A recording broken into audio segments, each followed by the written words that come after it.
നമ്മുടെ തൊട്ടാവാടിക്ക് ഒരു ഓമന പേരുണ്ട്, അത് ടച്ച് മീ നോട്ട് എന്നാണ്. ഈ ഭൂമിയിൽ അത്രമാത്രം വടവൃക്ഷങ്ങളും എത്ര ചെടികളും ഉണ്ടായിട്ട് നമ്മൾ അവരെ ഒന്നിനും തൊടില്ല, പക്ഷെ തൊട്ടാവാടിനെ തൊടും.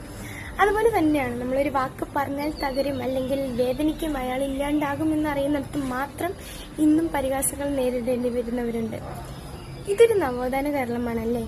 ഇവിടെ ഇന്നും ജാതിയുടെയും മതത്തിന്റെയും നിറത്തിന്റെയും പേരിൽ പരിഹാസം നേരിടേണ്ടി വരുന്നവരുണ്ട്.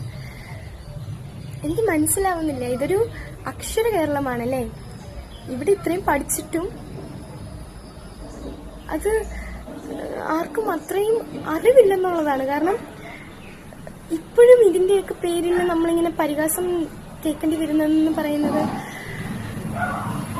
അതിന്റെ പേരിൽ ആത്മഹത്യ എന്നൊരു ചിന്തയിലേക്ക് പോകുന്നതൊക്കെ, ആത്മഹത്യ ഒന്നിനും ഒരു അവസാനമല്ല. നമ്മൾ ചിന്തിക്കേണ്ട ഒരു കാര്യം, എപ്പോഴും ഫലമുള്ളൊരു മരത്തിൽ മാത്രമേ കല്ലെറിയുകയുള്ളൂ. അപ്പൊ നമ്മൾ ഓർക്കുക, ഇങ്ങനെ പറയുന്നവർക്കൊക്കെ അറിവില്ലെന്നേ എനിക്ക് പറയാനുള്ളൂ. കാരണം ഇത്രയും പഠിച്ചിട്ടും ഒരറിവുമില്ലാതെ ഇങ്ങനെ ഒരാളെ കുത്തി നോവിച്ച് അവരെ ആത്മഹത്യയിലേക്ക് തള്ളിവിട്ട് ഈ മനസ്സിലാവുന്നില്ല.